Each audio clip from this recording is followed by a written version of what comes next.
coincidence. I'm not sure I do believe in fate, but I believe in coincidences, and I think coincidences are beautiful. They're great. True courage really starts when you take off the mask. I kept... Your underwear. You can't improvise in Bridgerton because the language is crazy. Do I... Sorry. Do you? Yes. Polska. I'm Luke Thompson. I'm Yerin Ha. And we're going to play... No, we're not going to play. And this is Double Trouble. This is Double Trouble with glamour. Shall I go? Shall I do the first one? Yeah. They're cute. That's sweet. Yeah. What was your first time meeting on set like? Did you have chemistry readings? We had one chemistry read. On Zoom. And we read the lake scene. And the tea scene. And the tea scene. Yeah, we did. I mean, the first time meeting on set, I always say, like, because of the first time we actually met, we did the kite scene in episode 3. And yeah, it was just lovely, wasn't it? I feel like we, I mean, it's a very lovely, easy scene to start with.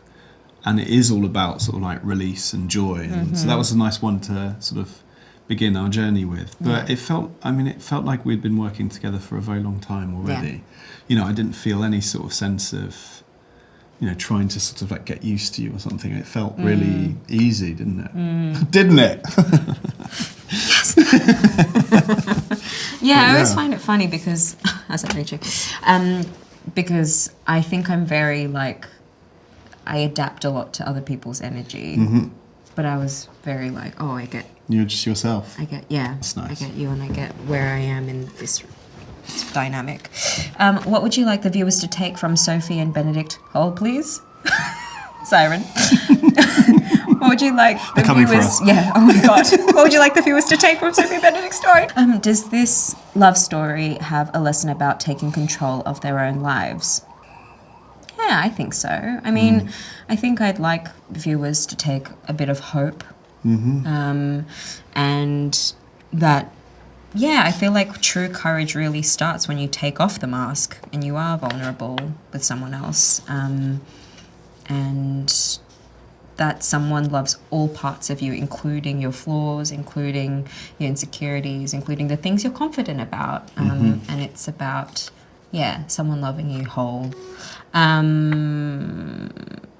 And yeah, I do think it's about taking control of your own life. Yeah, you have choices to make, and I think you have to own your choices and learn to deal with them. And I think both of the characters do that in different ways, and we'll see if it turns out well. We will see if it turns out well, because we don't know yet, actually. No, because part 2 comes out February 26th. Exactly. Yes. Benedict and Sophie are clearly drawn to each other. It seems they can't escape it. Do you believe in fate and soulmates? Yeah. I mean, I think. You know. Do I? Sorry. Do you? Yes, I think I do. That's a really complicated question. Do you believe in fate? Fate's, I think, a bit of a trickier one. I believe that, like, God has a plan for me. Okay. I'm not sure I do believe in fate, but I believe in coincidences, and I think coincidences are beautiful. They're great. Like, I think sometimes people say, oh, if it's a coincidence rather than fate, it means that it doesn't mean anything. But I think coincidences are really meaningful. Right. Like, when something happens, you're like... I never sort of think, oh, it was meant to be that way, but I do sort of think, isn't that amazing and wonderful and kind of strange and beautiful that this has happened again, or has happened in that way. That's what I believe about fate, I think. Yeah. And do you believe in soulmates? You should acknowledge every question, yeah. Every single word. No, yeah. Do I believe in soulmates? Yeah, I think so, yeah. I mean, I think it's just deep connection, isn't it? I think I believe in all sorts of deep connections. So, yeah. Nice. Yeah. I like that. What are your favourite costumes of each other in this season? I can't spoil anything. No, you can't, no. It has to be from part 1. Okay, you've decided the rules? It has to be The costume I wore in episode 4. No, I'm joking. In this scene. Yeah, in the scene. I loved your robe that you wore in my cottage. Yeah. Big fan of that one. Yeah. Oh, yeah. I felt so good in that one. I know. You can't. It's not the sort of one you can take home though. No. It's a bit statement, isn't it? I think your pale blue dress that you wear at my cottage, funnily enough, as well. Yeah. Yeah, I think that's so pretty. imagine? Those The scenes main of you dress. by the, like when you were just walking around the garden and just like sitting there and thinking. Yeah. I just think it's gorgeous. Yeah.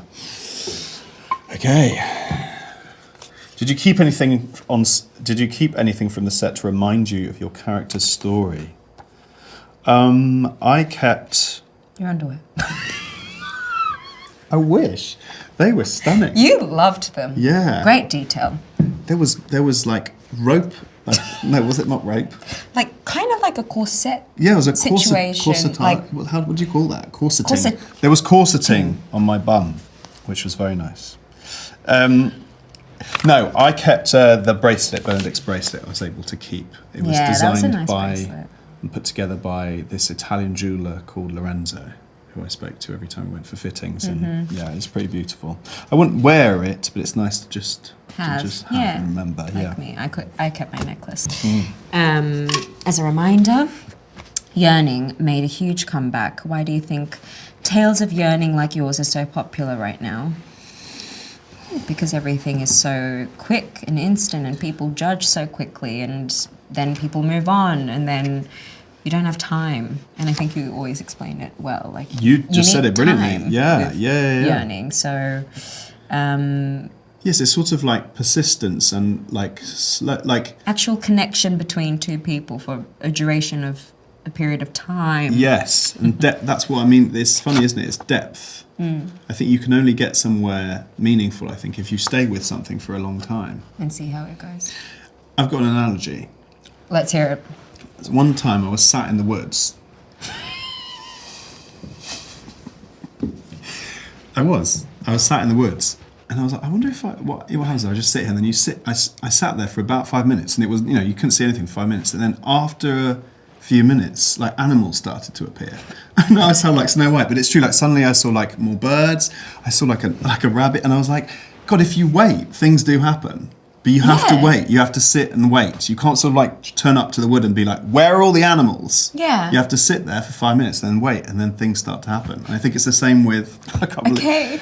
you know? Well, it's kind of like when you just sit and look at the clouds, and you, after a period of time, you start to be able to see. It's exactly shapes. that. Yeah. And actually, I think so much of today's culture is about onto the next, onto the next, onto the next, and it's very, we're quite distracted as a culture, and we're very much sort of switch on to the next thing, and we don't give ourselves the time to see things more deeply. Isn't it that we move on after like 7 seconds? Like if something that's awful, doesn't. isn't it? 7 seconds, that's nothing. I know. Imagine all the animals that I wouldn't have seen if I'd have sat in that forest for 7 seconds.